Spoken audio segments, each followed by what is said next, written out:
out the regular season against the Raptors. Doesn't feel like it, but this is D-Wade's 15th year in the league. Here's what he had to say post-game about that accomplishment. When was the last time somebody drank champagne out of a flute in this locker room?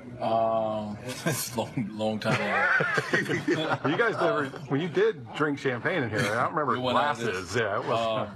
So me and UD celebrated our 15th year together. I mean, this was just me and UD. This is the vets celebrating the end of regular season of our 15th year. It really means something. You know, every time you complete a season, especially as you get up there. So we in the bag, both of us a little tipsy. We drank a lot. Anytime you can drink with your shirt off is an interesting way to drink. Well, that's one way to look at it. Udonis Haslem, by the way, this guy is an unbelievable story. Like, D-Wade playing for 15 years makes sense. The guy's top 5 pick, star at Marquette, future Hall of Famer. UD being a Heat lifer and doing what he's done. Yeah, Miami native. Miami native, played high school basketball under Frank Martin, now the South Carolina head coach. This guy has just been a hard work all-star forever. And for him to still be on an NBA roster along with D-Wade is so great. Yeah, it's a tremendous credit to the Mickey Erickson, the great owner of the Miami Heat. He believes in having the players for a lifetime. Lonzo Mourning, great Heat player, working with the organization. Them kind of mending their fences with Dwayne Wade, bringing him back. So it does mean something to certain teams. And in Miami, and Pat Riley, Mickey Erickson, they do it the right way. Absolutely. It's a great story. Can I just say one thing before we move on? Yeah. Is that a chain tattooed around?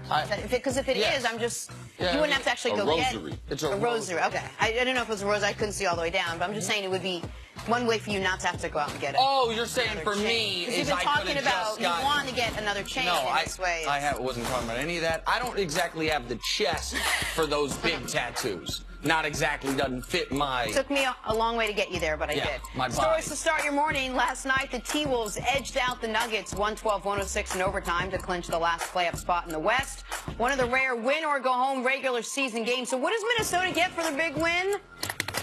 Only the 65-win Rockets in the first round. Nick, can the T-Wolves put up a fight against Houston? I think they could win 2 games. I don't think they can get it to a game 7, but I think they can win 2 games. I do. Like, I think that is the team, Houston, of the likely first-round matchups, the least likely, the one they least wanted to face in Houston. I think that you've got 2 legitimate all-stars in Minnesota. So, I mean, no, I would be shell-shocked if they beat the Rockets. That would be a total debacle for them. But I think they could win a couple games. I think this could go 6. Congratulations to the Timberwolves' first playoff berth in 14 years. Jimmy Butler. I mean, only playing 3 games after missing an extended amount of time. They needed all 3 of those wins to get him in. And last night, played over 45 minutes. I mean, that was a good basketball game. It was nice. A little preview of what we're going to see, the type of intensity in the playoffs. Timberwolves' defense got to get better. If not, I'm looking at 4-1. But their defense, bro. Man. Their defense, not good. And by the way, if you watched last night, you got a preview of playoff officiating. Gonna let them play now. Gonna let some contact happen. Not gonna blow a lot of whistles now. Let the guys figure it out. All right, the Trailblazers hosted Donovan Mitchell and their Jazz in the season finale last night. Damian Lillard dropping 36. The win gives Portland the 3 seed. They will face the Pelicans in the first round. Chris, how dangerous is this Portland team? Man, they're dangerous. They had a great season.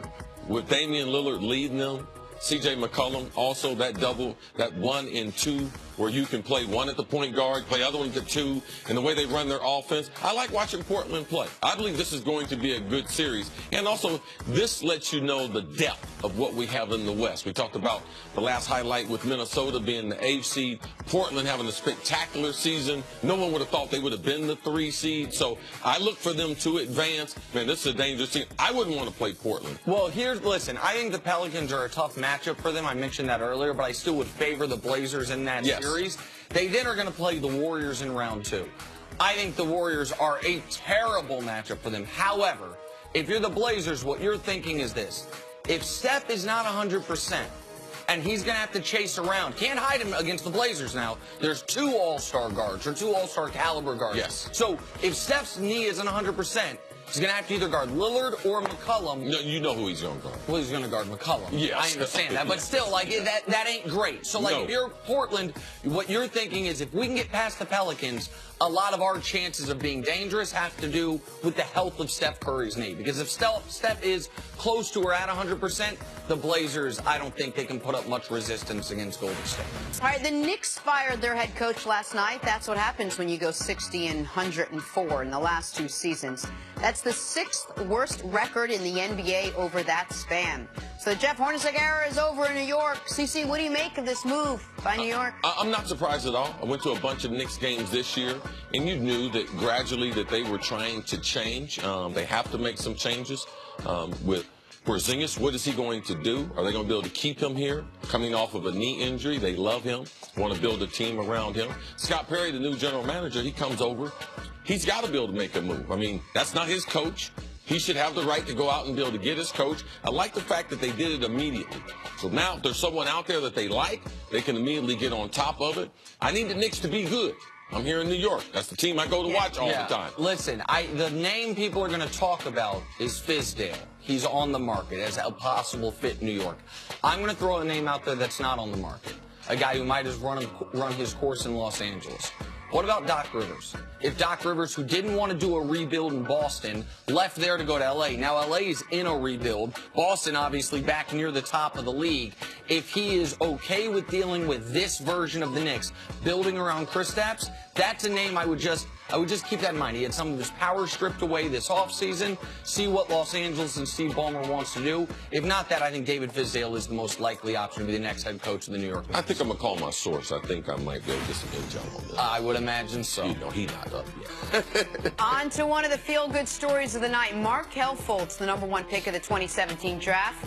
Remember, he missed 68 games with that shoulder injury. Well, last night, he became the youngest player in NBA history at 19 years old, 317 days, to record a triple-double. Good for him.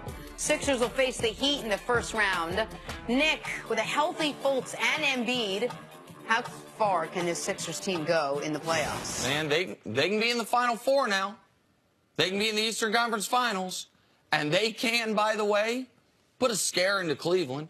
I would argue Cleveland is looking at Philly with more trepidation, more concern than they have any Eastern Conference team since LeBron got back there. I know the Hawks won 60 games. The first year LeBron was back, they swept them. I know the Raptors have thought they were close. The Raptors one time took them to 6 games. That series was really never that close. Cleveland was clearly never worried about Boston last year. They said, Boston, take the 1 seed. Go ahead. We'll steal it back in game 1 of the series. Philly's dangerous. And if we're talking about Philly and Cleveland, the one other thing that Philly, if that matchup happens, that plays in their favor, CC, is by the time the Eastern Conference Finals come around, Philly's no longer a team without playoff experience. They'd be a team with a bunch of guys with 2 rounds of playoff experience. Like, if you make the playoffs 1 year and get bounced in the first round, the next year we say, oh, you've got playoff experience because you played 5 games. If Philly gets to the Eastern Conference Finals, they will have played 10, 11, 12 playoff games. Like, so, listen, I still think Cleveland is the drastic favorite in the East. But as I've been saying for the better part of a month, if you tell me Cleveland doesn't make the finals, who does? My answer is the Philadelphia 76ers. How far can they go? They're one of the best teams in the East. You know, you got Toronto, Cleveland, and Philadelphia, in no particular order. How will Joel Embiid come back? How will he be with contact? We talked about the Denver-Minnesota game. Now, Joel Embiid couldn't have played in that game. That game was too physical for him to go in there with a facial fracture. The one thing that I'm concerned about, like, I don't agree with Nick that if you do win 2 playoff series with this young team that now all of a sudden you do have playoff experience. No, because you've never faced a superstar. Like, if you go through 2 rounds, you ain't faced no one. So, yeah, you do have some experience, but to say that it's removed, that, oh, now you have experience, no, I don't go there. Had they ever been pushed, you know, where they were down in a series, where they lost at home. Right. There's a number of other factors that really give you playoff experience, and you don't know what you don't know. And I just believe having a young team, they're going to be listening to us, listening to other people talk about the playoffs. It's hard to stay in this moment and concentrate game to game when you've never been able to do it. So I'm concerned that all the praise that people are giving Philadelphia, that as a young team, I don't know how you don't block that out. Well, and I'm going to add one other thing about their first-round matchup. I got a text from an NBA guy that I have a ton of respect for in the middle of the night, basically once these matchups came out, and it said, I got Miami over Philly in the first round. And I thought about that.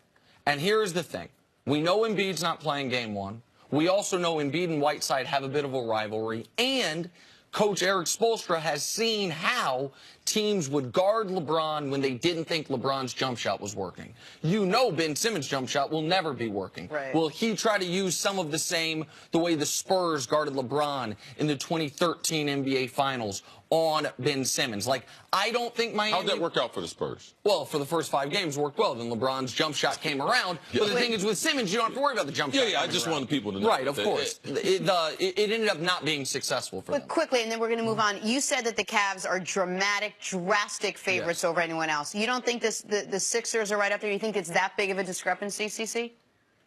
I just believe it's a play on words. I don't have a word that they're all bunched up. He doesn't think they're drastic favorites, Right. to answer your question. Like, you don't think, you think Toronto... I just Philly, much rather not say that because the teams are very, very close, and we've never seen Philly in the playoffs. So Who knows? what All do right. we know? Let's move on to football. You remember that long-awaited meeting between Jerry Jones and Des Bryant? You know, the one that was supposed to happen about 300 times already? You know, the one where Des is most likely going to be asked to take a pay cut, but he's already said he doesn't want a pay cut, so it's probably going to be awkward. That one? Well, it's reportedly happening Friday. Bryant is due $12.5 million with a $16.5 million cap hit in 2018. CeCe, how badly do the Cowboys need to make it work with Des, given what the rest of the wide receiver pool